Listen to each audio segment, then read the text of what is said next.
Soeharto membentuk organisasi super untuk melindas PKI.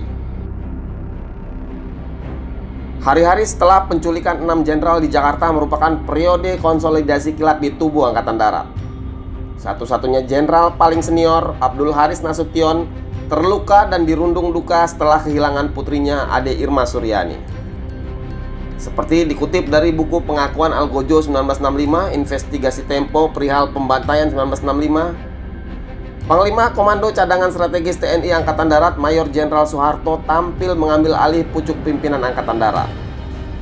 Dua perwira penting yang menyokong langkahnya adalah Pangdam Jaya Mayor Jenderal Umar Wirahadikusuma dan Komandan RPKAD Kolonel Sarwo Edi Wibowo.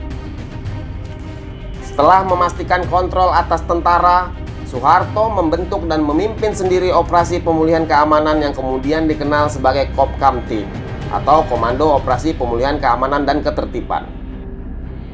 Asfi Warman Adam, sejarawan Lembaga Ilmu Pengetahuan Indonesia, menyebut Soeharto membentuk lembaga itu pada 2 Oktober untuk menumpas PKI.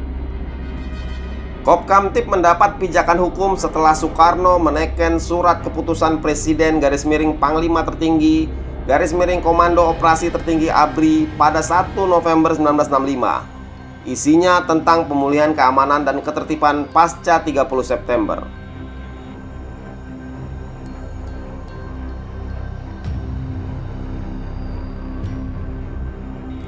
Hasil penyelidikan yang dilakukan Komisi Nasional Hak Asasi Manusia menunjukkan Kopkamtib sebagai pelaku utama pelanggaran hak asasi manusia berat peristiwa 1965-1966. Individu, komandan, anggota kesatuan dapat dimintai pertanggungjawaban.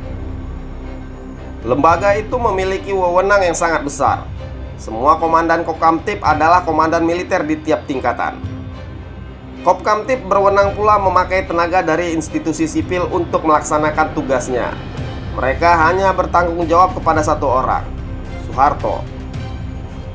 Sebagai Panglima Kopkamtib, Soeharto bergerak cepat. Ia menerbitkan berbagai kebijakan untuk melacak serta menangkap anggota dan simpatisan PKI. Salah satu perintahnya adalah pembentukan tim pemeriksa pusat atau daerah yang dipimpin Panglima Daerah Militer. Tim pemeriksa inilah yang nantinya menjadi malaikat penentu hidup mati jutaan orang pada masa itu. Di kantor-kantor pelaksana khusus daerah Kopkamtib, tim pemeriksa membuat daftar nama orang yang dianggap anggota atau simpatisan komunis dan keluarganya.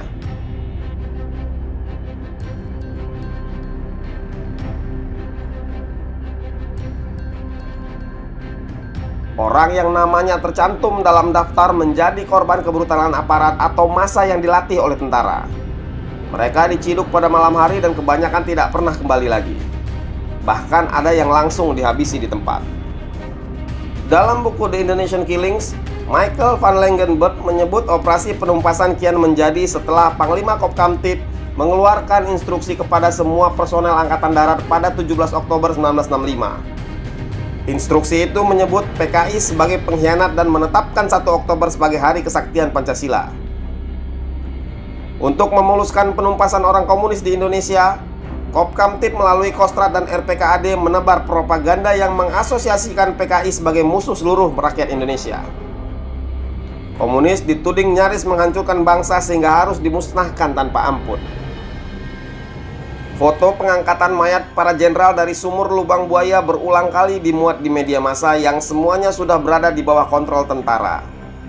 Tak lupa dibumbui cerita bahwa mereka tewas setelah disiksa secara perlahan oleh perempuan anggota Gerwani.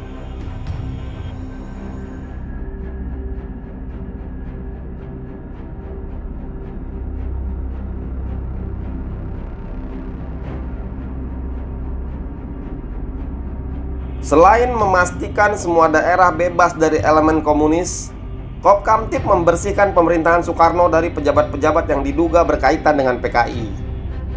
Menurut Van Langenburg, pembersihan dilakukan setelah Soeharto berbekal surat perintah 11 Maret mengumumkan PKI sebagai partai terlarang. Kopkamtib menjadi penopang utama rezim Orde Baru. Ibarat sistem layanan satu atap, dalam bukunya Gerwani Kisah Tapol Wanita di Kamp Plantungan, Amurwani Dwi Lestari Ningsih menuturkan bahwa lembaga itu melakukan semua proses hukum dengan dalih keadaan darurat. Tak cuma menentukan tersangka, menggeledah dan menangkap, Kopkamtib juga menyelidiki, menuntut, dan menghukum tanpa lewat pengadilan. Lembaga itu bahkan memantau dan menentukan nasib tahanan yang sudah dibebaskan.